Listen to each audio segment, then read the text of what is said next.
رہا ہوں کہ شب قدر کو اللہ تعالیٰ نے اتنا عظیم بنا دیا ہے کہ اس کو فرمایا قرآن کریم میں کہ لیلۃ القدر خیر من الف شہر، کہ شب قدر جو ہے 1000 مہینوں سے افضل ہے۔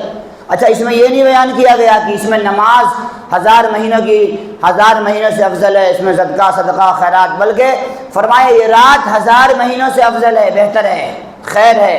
تو مطلب کیا ہوا؟ اس میں کی جانے والی ہر عبادت 1000 مہینے کی عبادت کے برابر ہوگی۔ چاہے نماز پڑھو، اگر آپ 2 رکعت نماز اگر آپ کو شب قدر کی نصیب ہو گئی تو 84 سال کی عبادت کا ثواب مل گیا آپ کو۔ کتنے سال کا؟ 80 پر 4 سال کی عبادت کا۔ گویا کہ آپ 80 پہ 4 سال تک نماز پڑھنے والوں میں آپ کا نام لکھ دیا گیا۔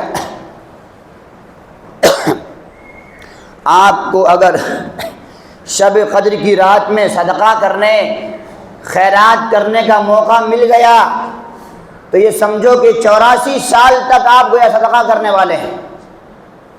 سبحان اللہ نہیں بولو، قیمتی بات نہیں ہے یہ۔ اگر آپ اس رات میں تلاوت کر رہے ہو، آپ نے قرآن کریم پڑھ لیا شب قدر میں، گویا 84 سال تک آپ لگاتار عبادت کرنے والے، تلاوت کرنے والوں میں آپ کا نام لکھ دیا جائے گا۔ اگر آپ تہجد پڑھ لیے اس دن، 2 رکعت کی 4 رکعت تہجد پڑھے، لیکن آپ کا نام 84 سال تک لگاتار آپ کا نام تہجد پڑھنے والوں میں شامل کر دیا جائے گا۔ کتنی بڑی عبادت ہے یہ، کتنی بڑی فضیلت ہے۔ اب اس لیے علماء کیا کہتے ہیں کہ یہ بھی طے ہو گیا ہے کہ شب قدر آخر عشرے کی طاق راتوں میں ہے۔ کس میں ہے؟ طاق راتوں میں۔ کتنی طاق راتیں ہیں؟ ہاں، 5 طاق راتیں۔ اس میں سے کوئی نہ کوئی ایک شب قدر ہے۔ 27 کا خاص نہیں ہے، 26ویں جو مشہور ہے وہ خاص نہیں ہے، کبھی اس دن آتی ہے کبھی اس دن آتی ہے۔ اب ہمیں یہ چاہیے آج کی رات سے، آج 21ویں شب ہے، یعنی کہ پہلی طاق رات ہے۔ آج کون سی طاق رات ہے؟ پہلی۔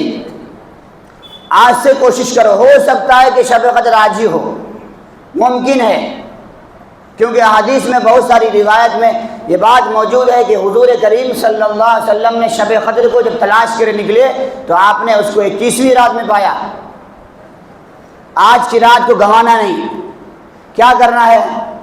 اب یہ ارادہ کرو کہ آج سے ہر 10 دن تک ہر دن روزانہ تہجد پڑھیں گے انشاءاللہ۔